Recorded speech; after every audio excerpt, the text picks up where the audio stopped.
Welcome to the Mischief. I'm Valen, and this is LittleTiles. I'm going to be covering doors of all sorts and sizes today. But before we get too far into that, I think I'd like to thank Shadow King 97 for your patronage. Thank you, as always, for your support. So as you can see, we've got your traditional oak door, which is very dull and dreary. Instead, we've got something really cool, like one of these that I chisel and bitted. Well, not really chisel and bitted, but I did use this. We can make things with it. What we're going to be talking about today is how you can make really cool doors. So this mod adds so much stuff in it. It's crazy. So let's start with the basics. You're going to need, of course, your little recipe, as you normally would, and you're going to want to try and get some kind of pattern. Now, I used my chisel and hammer and whatnot. I even used like the 32-bit manipulation in here so I could get it like an inlaid glass look in here, and made myself like a little handle and stuff. And I used the recipe to create this here, and then I can look at it, of course, and I would scroll down, and there are going to be a few different types. There's axis door, sliding door, and advanced doors. We're going to be covering these, mostly the axis and sliding, just a tiny bit about the advanced door, more or less showing you what it can do. But as per usual, I've got the chair example, just so that you can see that these are doors and not chairs. If I right click on it instead of sitting on it or anything, it actually opens similar to a trap door of sorts, and I can bring it back. Now, because of where I have it currently rotating, it's not going to go down into the hole below it. This one here, on the other hand, rotates a little bit wonky, and sometimes will actually go backwards. If you look, it actually is sitting in a different location. The axis of where the door rotates is going to be the most important part that you're going to need to learn about how to do this and set it up. So, in these examples, it's a little bit awkward. Let's right-click here and take a look at this. So if I turn this to, let's start with the axis doors, which is what these actually are. And I didn't save that because I didn't click save, but let me scroll down. Axis door. So if you look here, there's a little green dot. I'm actually going to increase that to 16 because that is the traditional size instead of 32. You can make it smaller and appropriate to whatever you currently built it out of or something.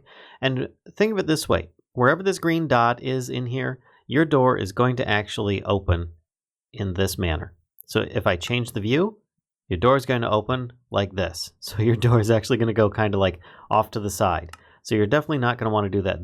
The door would actually roll backwards and lay flat like these chairs are, for example. Right here is the door is going to actually open. But because this is the pivot point here, it's actually not going to pivot at the hinge that there is. You see I've got like these little handles and stuff on here. So what you're going to want to do is move those around. So these arrows are for here.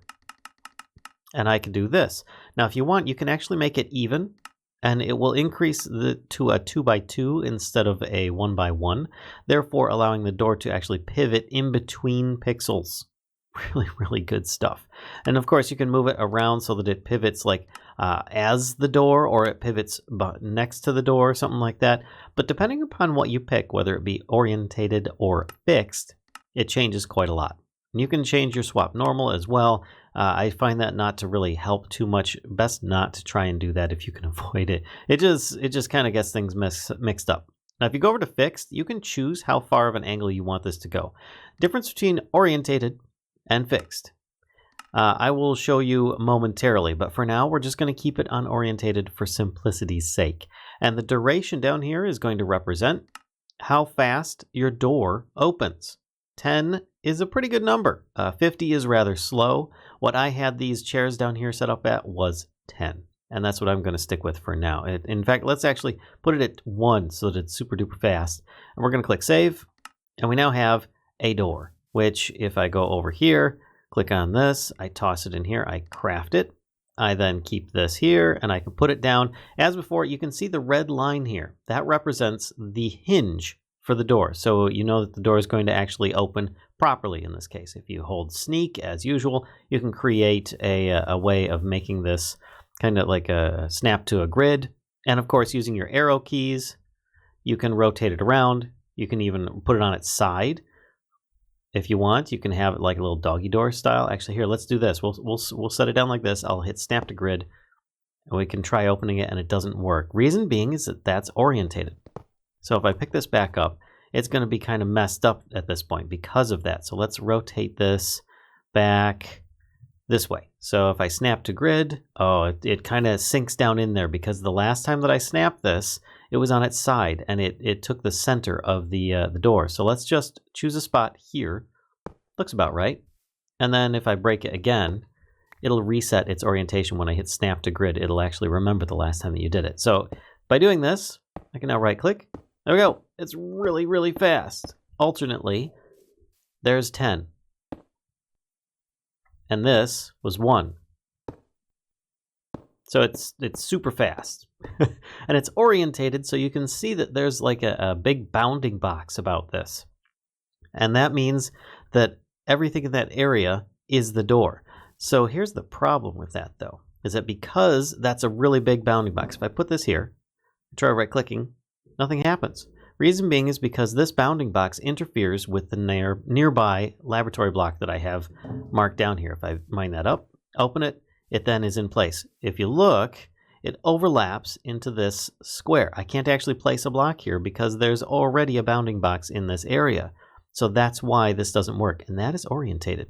So if you look here, I'm trying to open this door, same thing, but if I break out these doors, I can open it.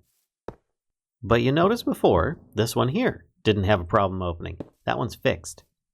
Now the difference between these two, if you can get them, you notice that there's like a little bit of a weird panel look to it. That is because of the chiseled textures changing.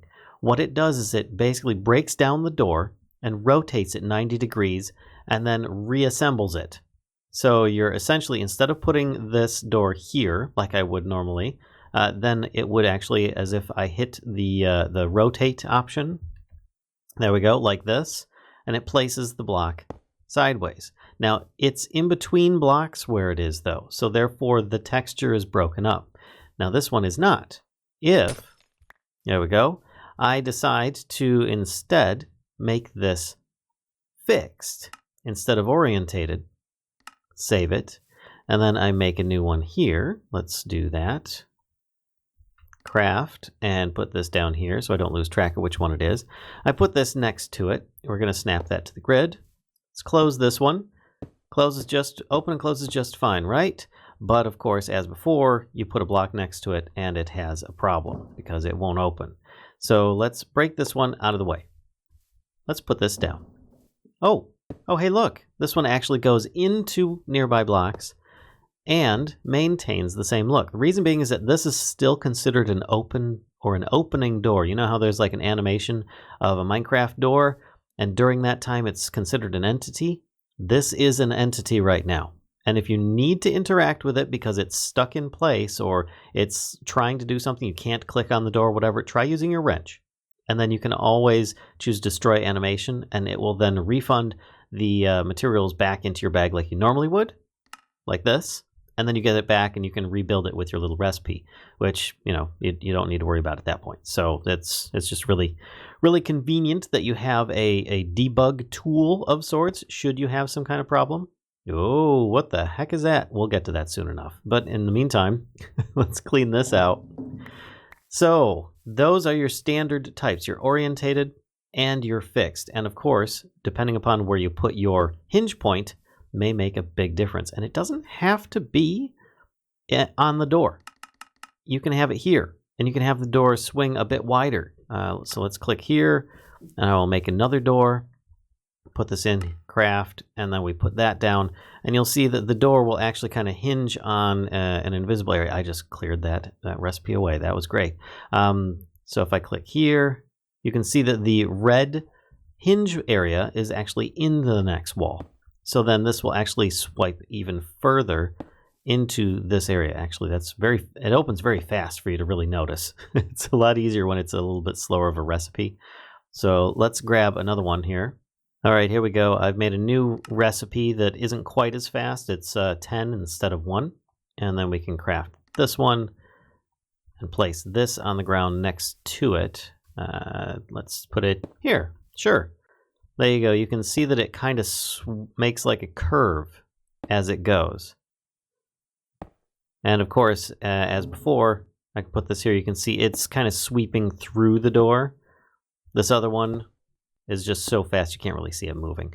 But because these are also entities, you don't get that broken texture. It's the same door, just being like held in place by kind of like a command block type function, if you want to compare it to something. But that's more or less the idea behind it and what goes on. So if you have a ton of those doors and they're all fixed, that's going to be a lot of lag because you're going to be creating a lot of entities. Get back down here. So you don't really want to do that too often. Having a couple doors like that is probably cool and fun, but yeah, not necessarily something you want to have all the time. So let's move on to some other types we have here. If I change this from axis door, we have, oh, no, wait, actually, you can make something a little bit more interesting here. You know how you've got this? If I change this to, oops, I just moved this way far away. So let me move this way back over. And you can zoom in and out on this little image here by hitting your plus and minus keys or by using your mouse scroll wheel. So if you really wanted to have a detailed look or it's a little bit too close, you can do so. And if you really wanted to, you could have this be, let's see, a spinning door. Let's save that, and we can do this. Because I made a rotating door. I will show it to you, but there's also kind of a downside to it, is that each door is intended to open and close the same way that it was before. So if I do this, woo! You can see what it just did there. It went one way, and then the other. And yeah, it's good, it's cool, but if you're trying to go through a door and it opens one way and then the next person behind you, or you go out another door and you come back through again, it opens towards you instead. So there's a little bit of a issue with that where you don't have the option to choose one direction, but still it's really, really good. I little tiled this. And yes, you can use Chisels Bits with a lot of this mod really well. It's meant to work with it, not replace it. But instead, in this case, you can see I've got a spinning door.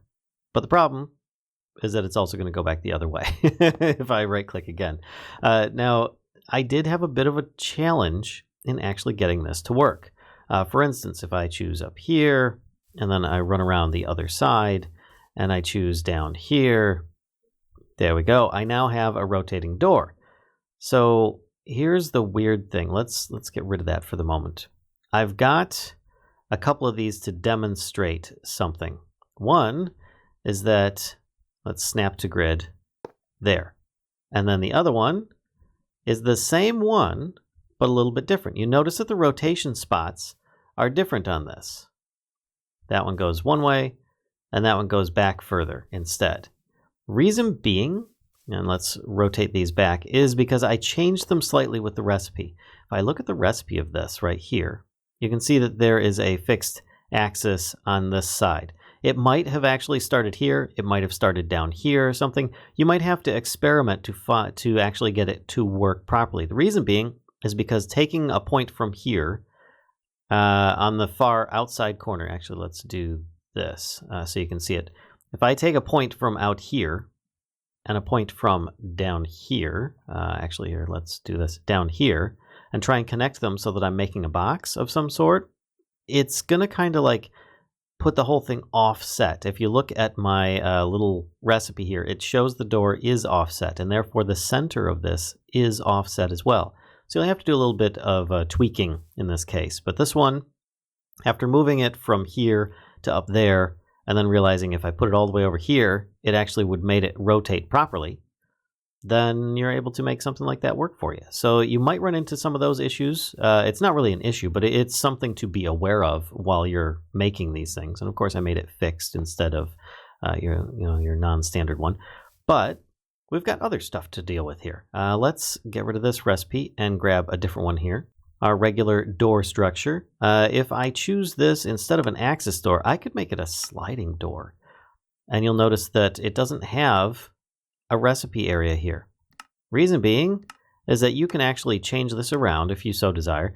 It will go up instead 2 blocks, or you can have it go north 2 blocks, south 2 blocks, west 2 blocks, and you can change it to the style you want. I'm going to use 16-bit in this case. You can actually have it go 2 blocks and a few. So you can have it go, of the 16, you can have it go 2.4 blocks of a sort. You could have it go 20 blocks. And you could save it as well. Let's keep that. It's going to go rather slow animation in this case. But I think that we'll be all right. We'll toss this in here, craft it up.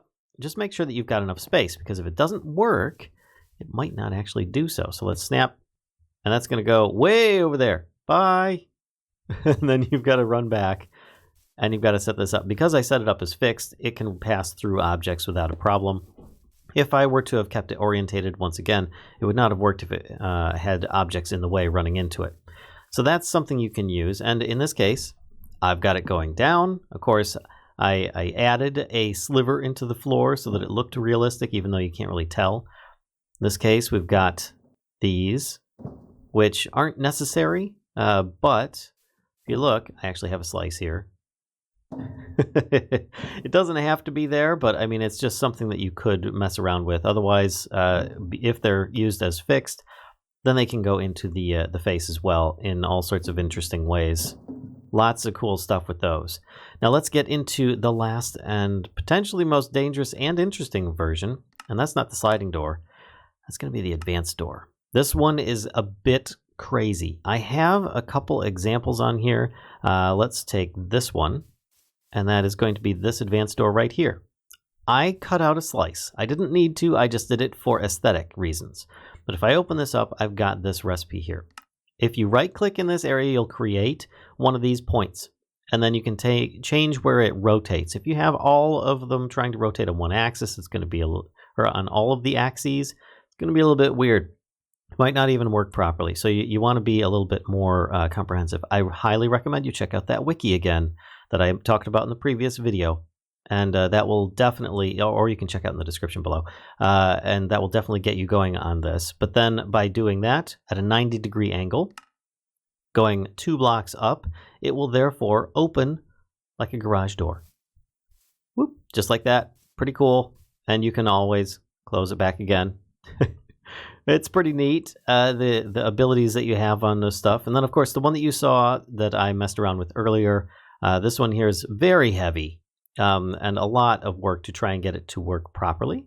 I mean, like if you're not familiar with this, but you can see we've got this one here that's at 0, this one here at 0, 0, -1, 360 degrees, so you know it's going to be spinning. 3 blocks up and 3 blocks up, or 3 blocks up and 3 blocks over. So it's going to go from here up to there.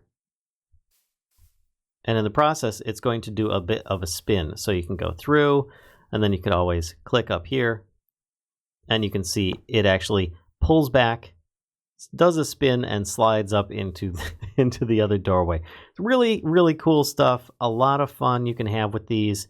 And of course, you can always just break it, pick it up, move it if you so desire. Have a lot of fun with the little recipes on the doors especially. So I hope that you guys enjoyed. So be sure to give a like, comment, subscribe, and all that good stuff. And don't forget, as usual, we stream Twitch on, well, most days, around 10 p.m. We'll see you guys there. Bye.